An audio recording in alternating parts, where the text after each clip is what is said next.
충남선거관리위원회가 예비후보자로 등록하지 않고 선거운동 문자 메시지를 보내고 홍보부를 직접 배부한 혐의로 예비후보자 등 5명을 고발했습니다.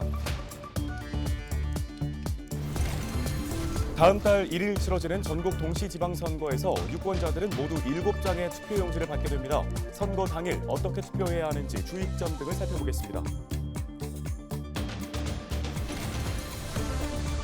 사찰에서 휴식하고 기도하며 하루를 보내는 이른바 템플스테이에 대한 관심이 높아지고 있습니다. 헬로티비 뉴스가 새롭게 선보이는 코너 기자가 간다에서 템플스테이를 직접 체험해봤습니다. 최근 서해안 해수에서 올해 첫 비브리오 폐혈증균이 검출됐습니다. 감염병 예방을 위해 각별한 주의가 필요합니다.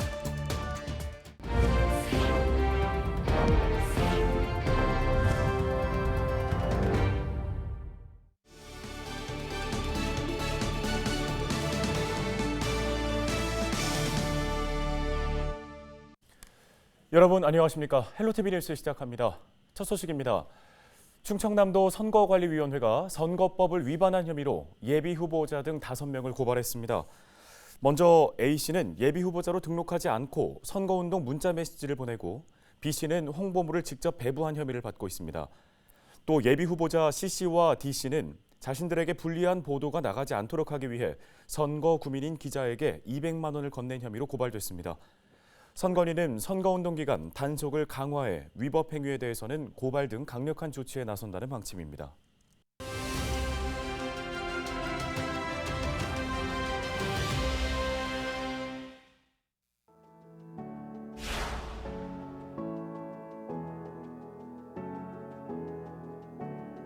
네, 다음 달 1일 치러지는 8번째 전국 동시 지방선거.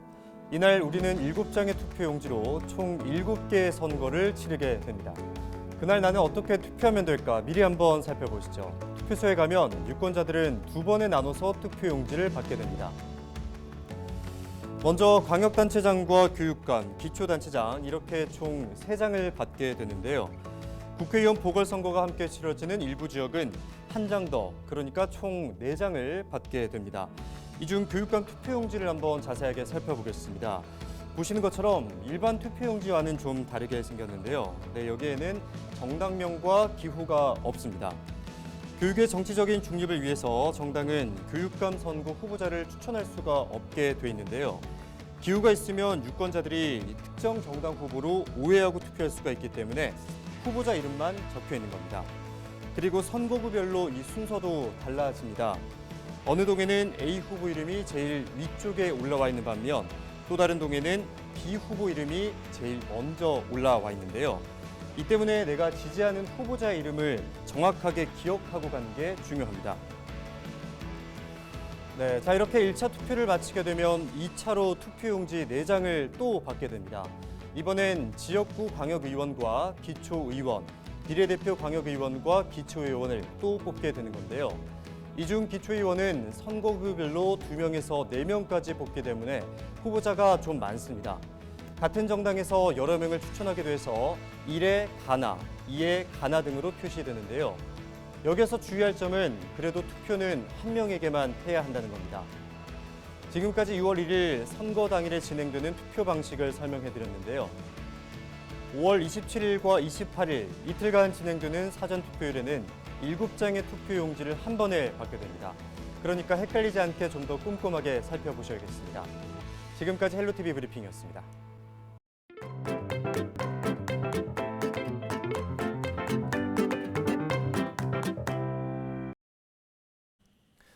코로나19 사회적 거리두기가 사실상 해제되면서 여행 계획 세우시는 분들 많으실 텐데요.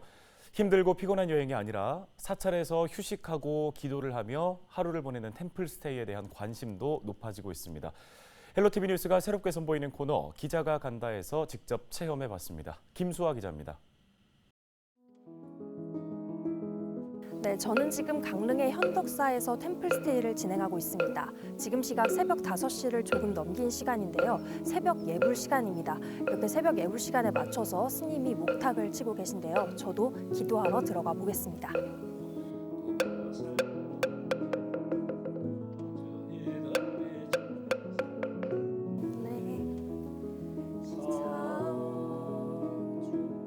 이 세상 혼자 사는 거 아닙니다.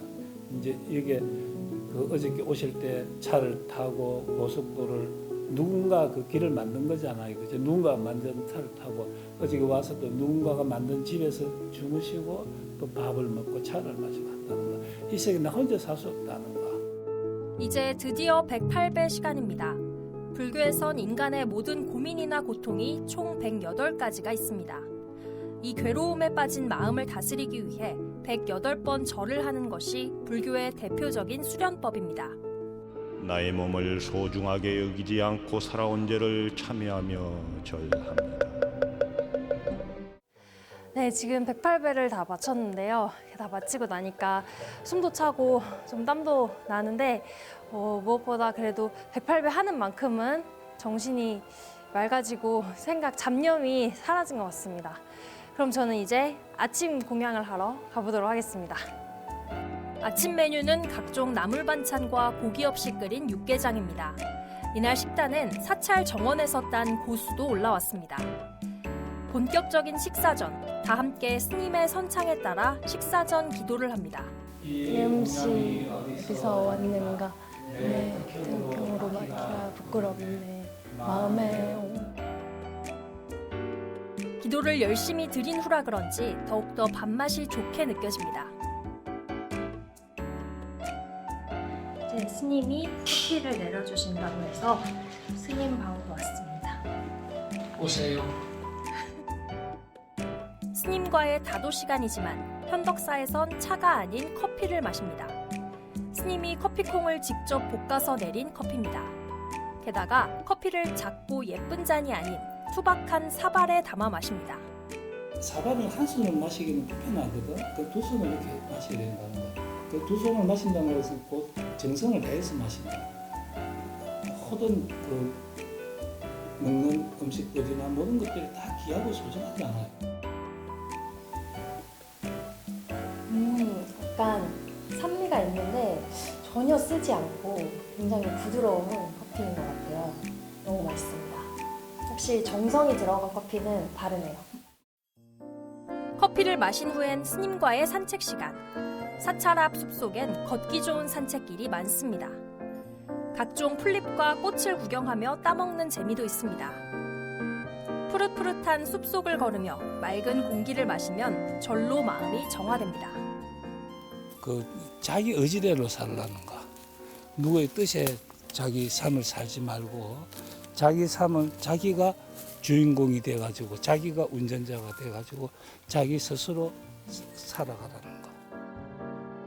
이외에 나만의 공예품을 만드는 시간도 있습니다. 템플스테이 체험객은 본인 것뿐만 아니라 선물할 기념품도 정성스레 만들어가곤 합니다. 휴식하면서 추억도 쌓을 수 있는 셈입니다. 현재 템플스테이를 진행 중인 사찰은 전국에 총 138개가 있습니다. 커피를 테마로 하고 있는 이 현덕사처럼 사찰들은 각기 다양한 매력을 가지고 있는데요. 템플스테이가 현대인의 지친 일상을 치유하고 동시에 색다른 경험을 제공할 것으로 기대됩니다. 지금까지 기자가 간다. 김수아였습니다.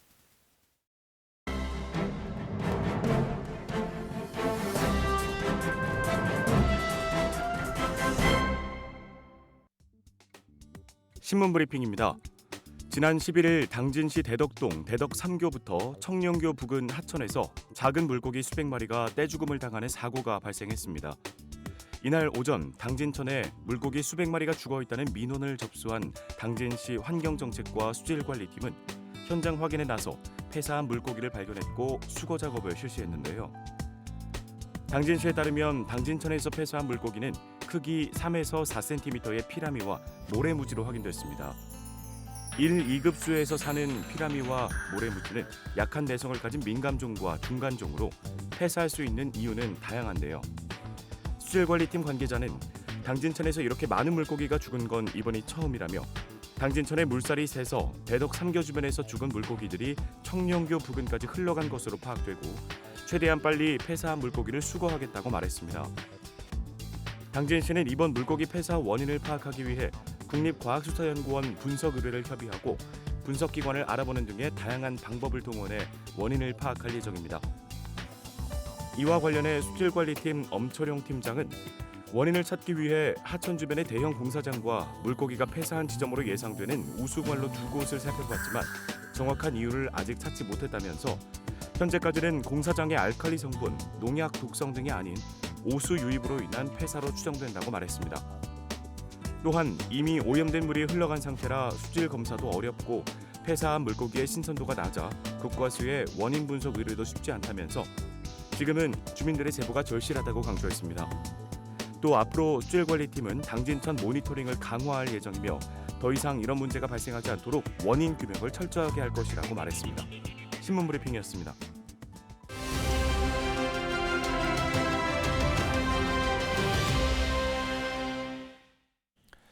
최근 서해안 바닷물에서 올해 첫 비브리오 폐혈증균이 검출됐습니다. 감염병 예방을 위해 주민들의 각별한 주의가 필요한데요. 홍성군 보건소 한명희 감염병 관리팀장 전화 연결해서 자세한 이야기 들어보겠습니다. 주무관님 안녕하십니까? 안녕하세요. 홍성군 보건소 감염병 관리팀장 한명희입니다. 네, 매년 감염 사례가 발생하고 있는 이 비브리오 폐혈증 어떤 감염병인지부터 자세히 소개 부탁드립니다. 네, 최근 경기도 평택에서 올해 첫 비브리오 폐혈증 확진 환자가 발생하였습니다. 그래서 홍성군 보건소에서는 국민들에게 철저한 예방수칙 준수를 당부드리고 있습니다. 비브리오 폐혈증은 비브리오 폐혈균에 의한 감염으로 급성 폐혈증으로 오염된 어패류를 생식하거나 상처난 피부가 오염된 바닷물에 접촉할 때 감염되는 감염증으로 사람 간 직접 전파는 없습니다. 비브리오 폐혈증은 매년 5에서 6월경 발생하여 8, 9월에 가장 많이 발생하며 질병관리청에서는 21년도에 비브리오 폐혈증 발생 환자를 51명, 사망자 22명으로 발표한 바 있습니다. 네, 여름이 지나가기 전까지 각별히 주의를 해야 할 것 같은데 증상과 예방 수칙도 짚어주신다면요? 네, 증상으로는 급성 발열, 오한, 혈압 저하, 복통, 구토, 설사 등이 동반되며 발열 증상 발현 후 24시간 내 피부 병변이 발생합니다. 피부 병변은 주로 하지에서 시작하는데 병변의 모양은 발진, 부종으로 시작해 수포 또는 출혈성 수포를 형성한 후 점차 범위가 확대되면서 괴사성 병변으로 진행합니다. 만성 간질 환자, 당뇨병, 알코올 중독 등 기저질환이 있는 고위험군에게 주로 발생되며 치사율이 50% 전후로 매우 높기 때문에 고위험군의 경우 각별한 주의가 필요합니다. 여름철 해수와 접촉갈기가 증가함에 따라 피부에 상처가 있는 사람은 그 상처에 오염된 바닷물이 직접 닿지 않도록 주의해 주시고 어패류의 생식을 피해 주시기 바랍니다. 어패류는 가급적으로 5도씨 이하의 저온 저장하거나 85도 이상으로 가열 조리하여 섭취하시고 어패류를 요리한 도마, 칼 등은 소독 후 사용해 주실 것을 당부드립니다. 네, 감염병 예방을 위해서 행정에서도 많은 노력을 기울이고 계실 텐데요. 어떤 조치들 취하고 계십니까? 네, 홍성군 보건소에서는 4월부터 11월까지 주 1회 해수 및 갯벌 등 검사 대상물의 수거 검사로 비브리오 폐혈증 유행 예측 조사를 진행하고 있으며 11개 읍면 행정복지센터와 협력하여 주민들에게 비브리오 폐혈증 예방 수칙을 교육하는 한편 홍보하고 있습니다. 또한 증상 고지를 통해 환자의 조기 발견에 힘쓰고 있습니다. 집중관리 기간인 8월에서 11월에는 폐류 및 각각류 채취, 검사를 통해 비브리오 폐혈증 모니터링 감시망을 강화하여 비브리오 폐혈증 선제적 예방에 힘쓰고 있습니다. 네, 알겠습니다. 오늘 관련해서 말씀 여기까지 듣겠습니다. 홍성군 보건소 한명희 감염병 관리팀장이었습니다.